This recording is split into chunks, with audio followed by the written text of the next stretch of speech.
Hi, it's Andrew Nemec with the Oregonian and Oregon Live. I'm joined, as always, by high school football guru Jordan Johnson and a special guest, Brady Breeze, Central Catholic safety, Oregon Ducks commit. Wanted to hang around and talk 6A, 5A football playoffs. He knows quite a bit more than most of us. I don't know if he knows more than Jordan. He certainly knows more than me, so it's a good thing to have him here. Wanted to go over the 6A quarterfinal playoffs and just jump right in. Jesuit, Beaverton, Jesuit the 1 seed, Beaverton the 9. Brady, we'll let you take that one right off the bat. What do you see in that matchup? I think Sam Neuer will have a pretty good game. He's been playing pretty well, and their offense has been doing pretty good lately. But Jesuit is just a powerful team. You know, they've got the big lineman, big beast running back. And then they've got Happel. So I think it'll be interesting to see if Beaverton steps it up with their offense and really competes with Jesuit. That'll be an interesting game. These two teams played each other a few weeks ago, and I think it was 70-0. And as much as I love Sam, that Jesuit defense is just so loaded, and Sam just doesn't have a lot of weapons to work with. I think he's certainly deserving of being a Pac-12 quarterback committed to Colorado. It's just really tough when all your guys are covered and you've got no time to throw, and that's what Sam's going to face. Eric Restick's really improved from his junior year. I think he struggled a little bit to get the ball to his weapons last year. This year, I think he's part of that well-oiled offensive machine. Again, Jesuit's also got one of the state's best defenses. This is going to be a quick game. I think Jesuit's going to put a lot of points up early and be able to rest some guys and let Mikey Alfieri carry the ball a little bit in the second half like he's been doing. Jordan, what do you see? 37 seniors. They're bringing back 7 kids that played in the state title game as sophomores. So they bring back a ton of experience. Like you said, the Metro League Championship game was 70-0.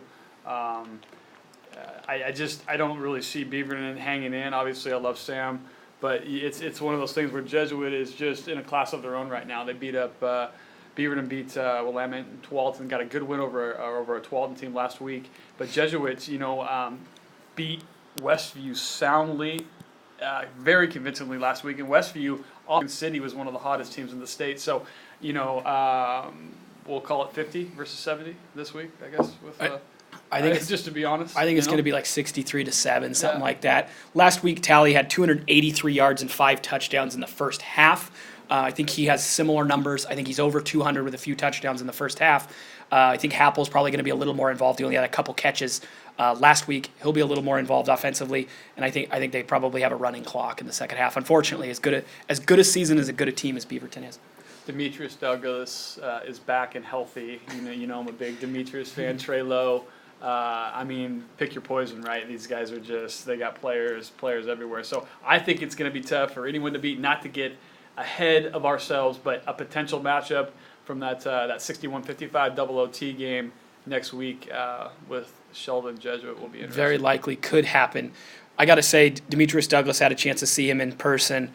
Could not believe how long and how quick he was on the outside. Jordan's been telling me to include him a little more. I have refused or declined based on stupidity, apparently. He's talented. I couldn't believe how long he was. I couldn't believe how physical he was on that outside. Really talented. He's going to move up. Jordan, he's going to move up my rankings. Thank goodness. Thank goodness. Clackamas Sheldon. Brady, I know you know quite a bit about this Clackamas team, not to pour salt in the wound, but you guys played them just last week. They play a Sheldon team that's a little bit young but relies heavily on a future teammate of yours, Justin Herbert, at quarterback. Personally, I think Sheldon has the advantage here, but both really talented teams. What do you see in this matchup? Well, I think Clackamas is going to try to pound the ball on Sheldon. Sheldon is a little inexperienced on the defensive side, and Clackamas has a really good running scheme and really good linemen.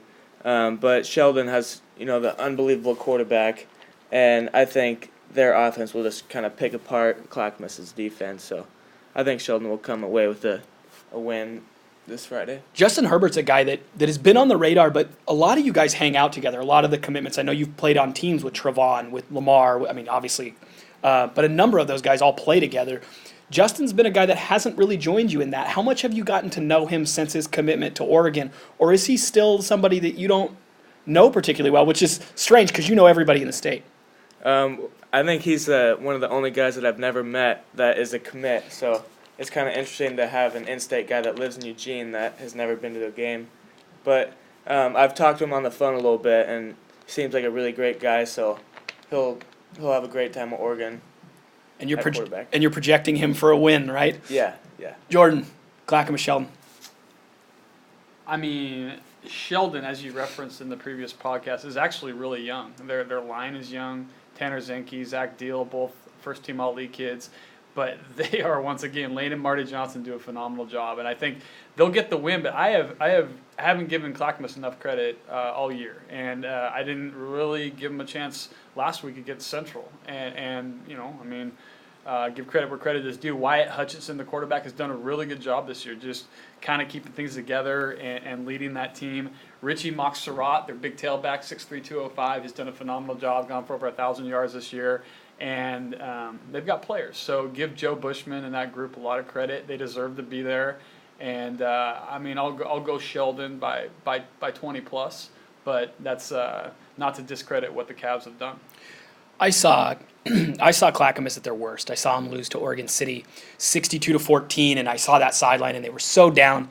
And there was quit in them in the third quarter, and I think there was quit in them before halftime. And I think a lot of credit to Coach Bushman to turn that group around, because that can be a season-defining loss. You're undefeated, you feel like you're in pretty good shape, and then you just get absolutely – and I'm sorry, they got absolutely embarrassed by Oregon City. They didn't look like they belonged on the same field.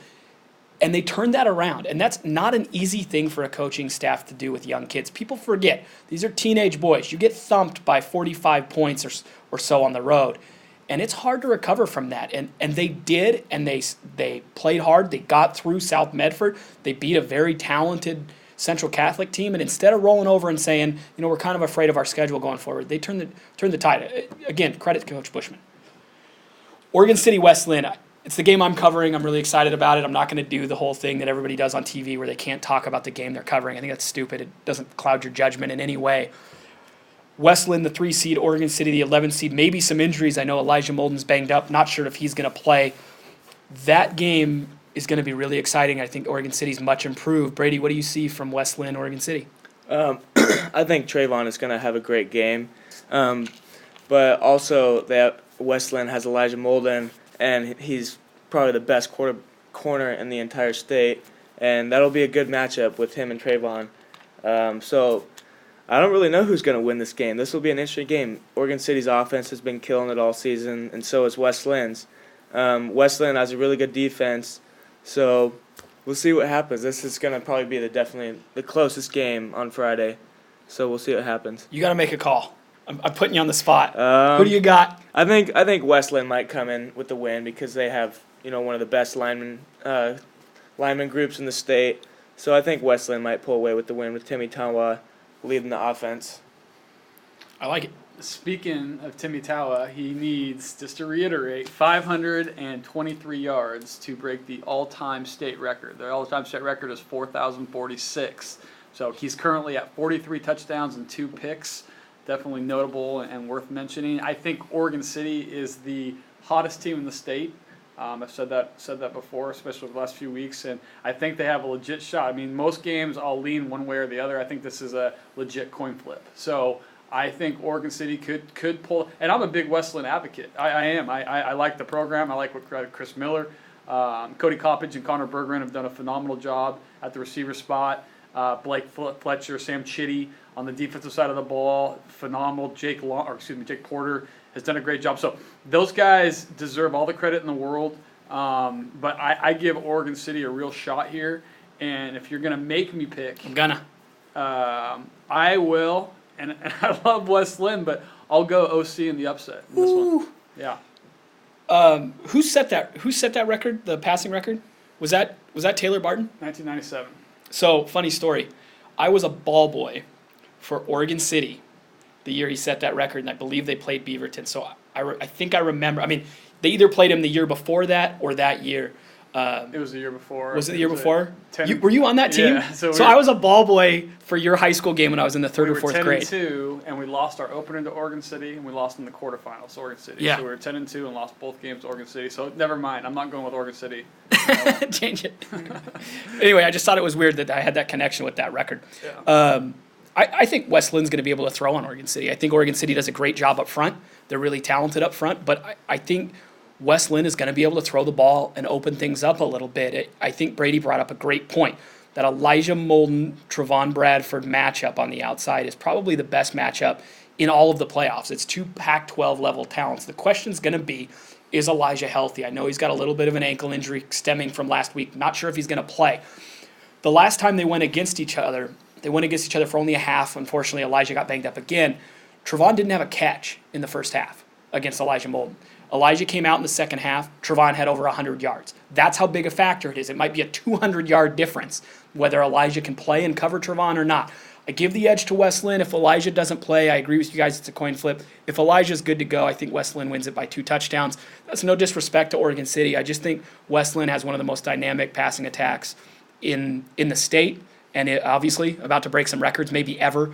And if Elijah Molden can run the football too, they're one of the most balanced offenses in the state. It'll be interesting to see how that one plays out. So we're split. Sherwood-Lincoln, a 2 seed versus a 7. I guess I'll start this time. I really like Sherwood. I like David Morris. He just picked up an offer from Oregon State. He's a running back, linebacker, safety. I think he's probably one of the top 4 or 5 juniors in the state. Sherwood has total buy-in with that program. They're battle-tested. They've played through that TRL. They've slugged out some tough games. I don't know that they're going to have to slug this one out. I think they're going to be able to win this one by a few touchdowns. I think that Coach Lawrence and his staff is as talented a staff maybe with Tualatin this year as there is in the entire state, and I think they'll have those boys ready. And again, credit to Sherwood because I think they're as talented a coaching staff as there is in this state. Brady? I think Sherwood is going to pull away with the win today or on Friday, with David Morris at the running back position and then at safety. I think he's just going to have an awesome game on Friday. He's a great football player and he knows how to win. I think he's going to lead his team to win on Friday.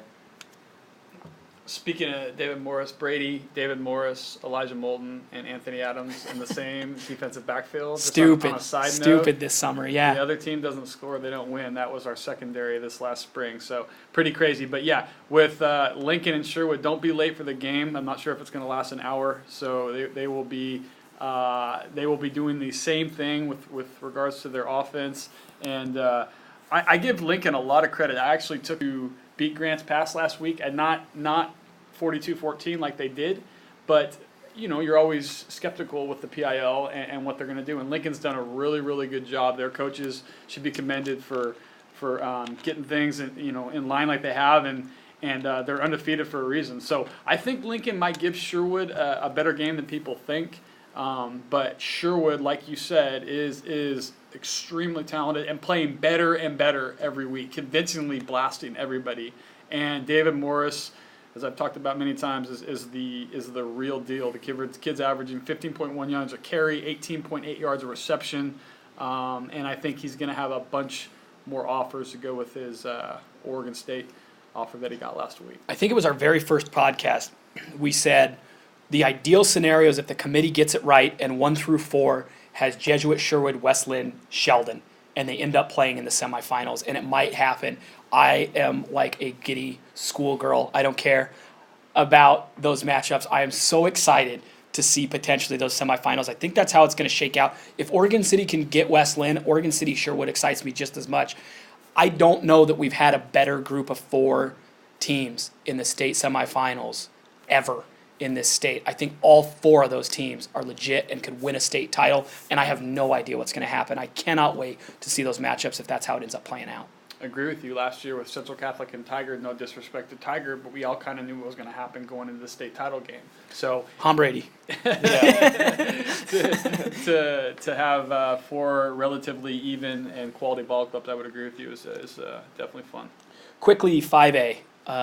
Jump right in. I am not as familiar with 5A. I cover 6A because of the prospects at the 6A level, so I'm going to have to turn it to you for the most part, Jordan. Wilsonville Ashland is one of the semifinals, a 9 seed versus a 5. I just have to say I'm really disappointed in the committee. I don't, it's not about, to me, it's not about politics or what's going on with anything as far as points and how they figure that all out. There's no excuse for Wilsonville and Liberty playing each other in a quarterfinal matchup. Those are 2 of the best teams in the state. Wilsonville Liberty arguably could have been battling for the number 1 seed in the tournament. Going into their, was it the second to last game in the regular season? Liberty wins by 3, I think, right at the end there. Wilsonville ends up a 9. Again, if that 3-point difference goes the other way, maybe Wilsonville's the 1 and Liberty's the 9. I think that potentially was your state championship game. I'm not saying that's no discredit to Crater, who I think is extremely talented, and the other teams that are on this list. But it's just disappointing to see two teams that are arguably two of the top 3 or 4 teams in the state playing each other in the quarterfinals. Yeah, I had Wilsonville ranked number 2 to start the year, so I've had respect from the very beginning. Connor Neville, 300.3 yards per game, 35 touchdowns, 6 picks in only 9 games. He was out 2 games with an injury, so he's right there with Timmy Tawa. With if he doesn't miss those 2 games, but his trifecta of junior receivers, his brother Johnny Neville, who didn't play in that first Liberty game, 6'4", 205-pound wide receiver. Harrison Steiger, he's got Who's a stud. 20 touchdowns on the year. That kid is a stud. 55 receptions, 1,013 yards, 20 TDs, and then Justin Altenhofen, the other junior, 6'2", $175, 39 catches, 808 yards, 7 TDs. The brother of Tanner Shipley, the wide receiver and former player of the year, now at Boise State. That's what Ashland has to look forward to. But to Ashland's credit, they beat a top-ranked Springfield program that brought back 17 starters from last year, and they consistently get the job done. We haven't even really talked about Ashland that much. Sashi Penn, some of those guys down there, they're got to go down to Grants Pass and beat an Ashland team that is playing as well as anyone right now at the 5A level. So Wilsonville has their work cut out for them. There's going to be a lot more Southern Oregon fans down there than it would be up here. So it'll be interesting. But I really like Wilsonville. I think they have a chance to win back-to-back state titles, and the Neville kids are just dialed. You know, they live and breathe football. So I'm happy for them. I know you're big on this 6A scene. I'm not sure how familiar you are with the 5A scene, Brady. Whether you want to speak to the semifinal matchup, Wilsonville or Ashland, or I know you are familiar with Connor Neville.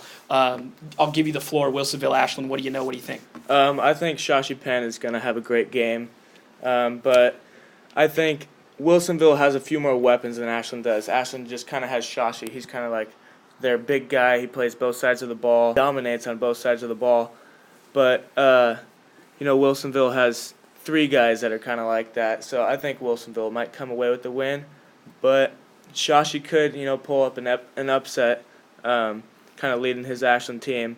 I was actually thinking about going down to this game and watching Shashi because he's one of my best buds. So I think this will be a really good game because, they're 2 powerhouses, but I think Wilsonville just has a few more weapons than Ashland does. I'll take Wilsonville too. If Connor's healthy, I know he missed the end of the last week with a knee. I'm not sure where he's at with that. It's been something that's been bothering him all year. I think it got worse. I can't speak to that necessarily. I know he was playing on it, and now he's not. So to some extent, it had to have gotten a little worse. But if Connor plays, I think they just have too many weapons. If not, Ashland's a really good football team. I think if Connor's out, then Ashland has a good chance to win it. But if Connor plays, I think Wilsonville will put up points in bunches. The other semifinal game, number 2, Crater, number 6, Summit. To me, I understand Liberty being the 1 seed, and they're a very talented team. Like I said, they beat Wilsonville, so they earned that right.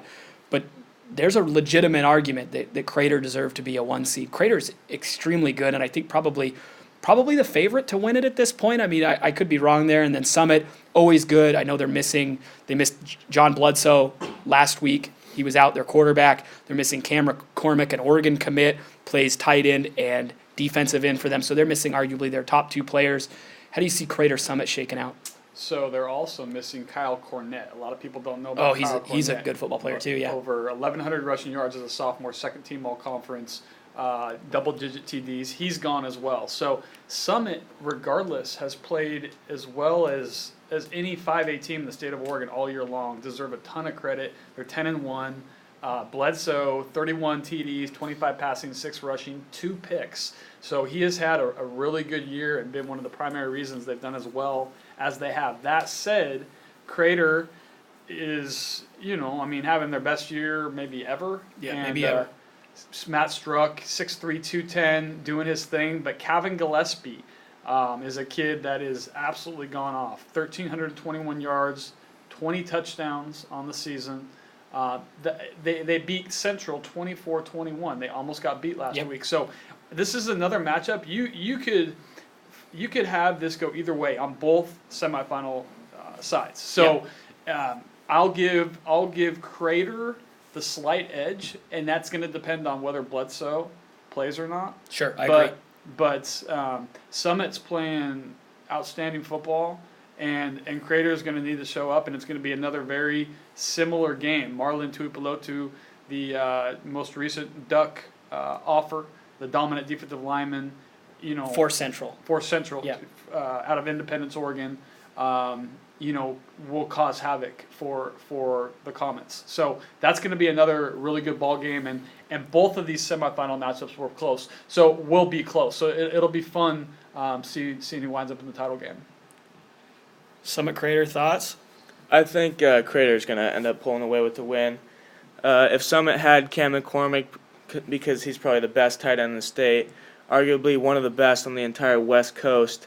If Summit had him at tight end, I think Summit might come away with the win. But missing him and maybe even missing their quarterback in the game, I think Crater's probably going to win this game with Matt Struck and Kevin Gillespie, because those are just some of the best athletes in the entire 5A division. They're just a great duo, and they're really good buddies, so they get along well, and they know how each other have been playing. They've been playing together for so many years. I actually played against them and their entire team my freshman year, and they were just two studs. Their whole team is just loaded with talent, so I think Crater is probably going to get this game. Yeah, and it's no disrespect to Summit, but I think when you're missing a Bledsoe, I mean, if you have a Bledsoe on your team and you're missing him, that hurts, and you're missing. And Brady's right. I mean, Cam McCormick as a pure tight end is actually rated the number one tight end on the West Coast. Devin Asiasi from De La Salle in Concord, California would be that guy, but they consider him an athlete who could potentially play on the defensive side of the ball. So while he's kind of a tight end and would be number one, the very lowest, you have Cam as the number two tight end on the West Coast. Credit to Summit's program. They've missed Cam all year. Bledsoe's been hurt. Bledsoe was hurt last week against Redmond. They beat Redmond 42-14. They've had a number of injuries this year.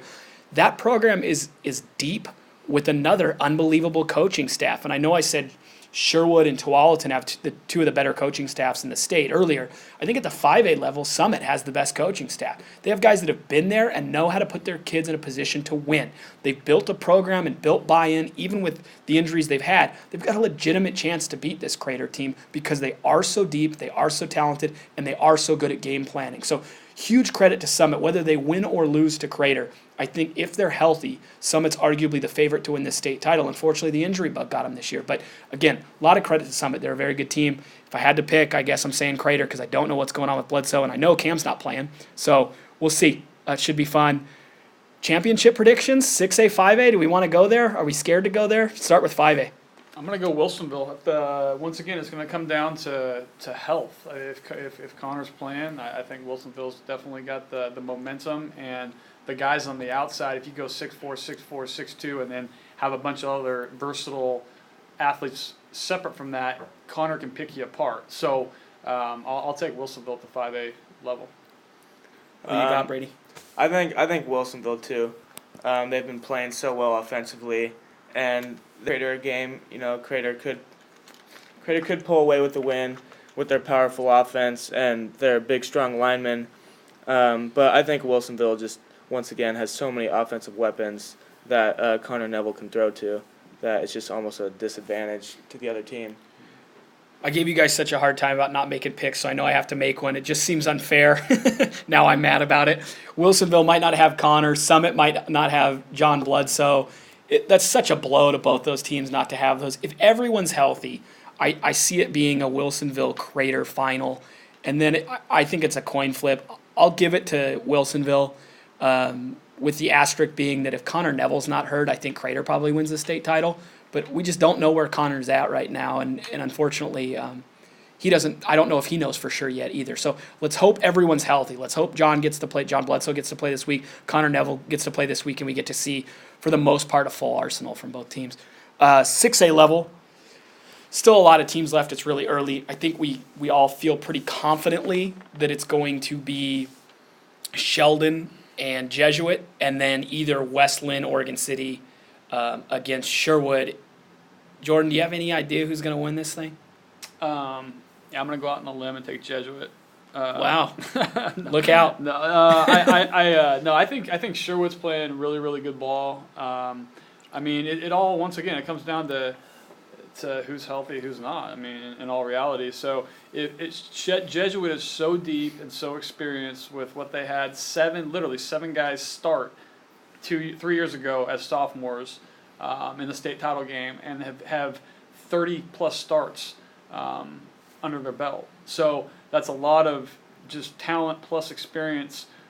Sheldon will give them all they can handle. You're not going to get better game planners than Lane and Marty Johnson and what they do down there with Justin Herbert. I mean, he's a factor. So we could go round and round about this. I will take Jesuit to win. I think Jordan Happel will be the X factor during the playoffs. There's a prediction for you. So, I mean, with all those guys, it's kind of hard to pick this guy or that guy. Sure. But on both sides of the ball, two-time Metro League Player of the Year. I'll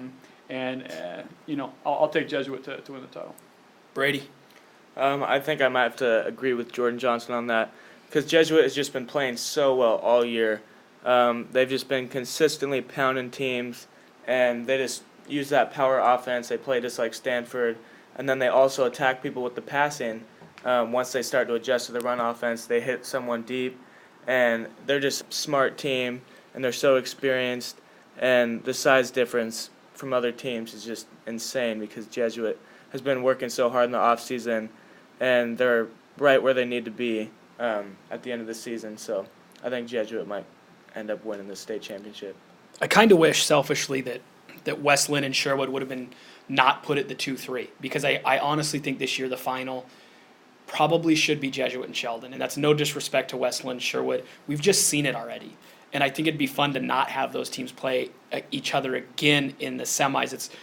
And even if you think those are the two best teams, it's unfortunate then that they have to play each other in the semis. So it would have been nice to not have those two TRL teams playing each other in the semis.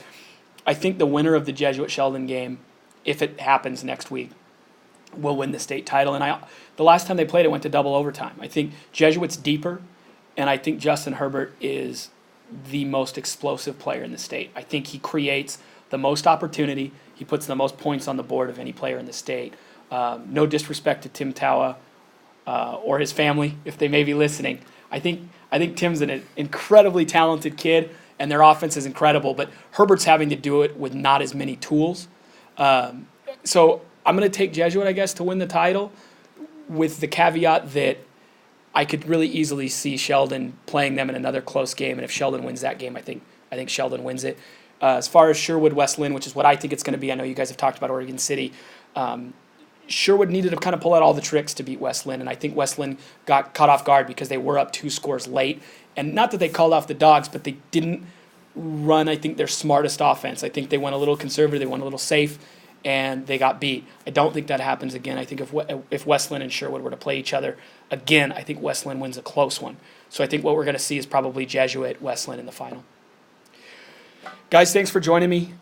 Enjoyed it as always. Brady, it's great here, man. If you want a job at the Oregonian, I'm sure. I mean, this whole football thing seems like it's working out for you pretty well. But maybe journalist or broadcaster down the road. Certainly, awesome. Oregon's produced a few of them. So, thank you very much for joining me, and Jordan, as always, thank you.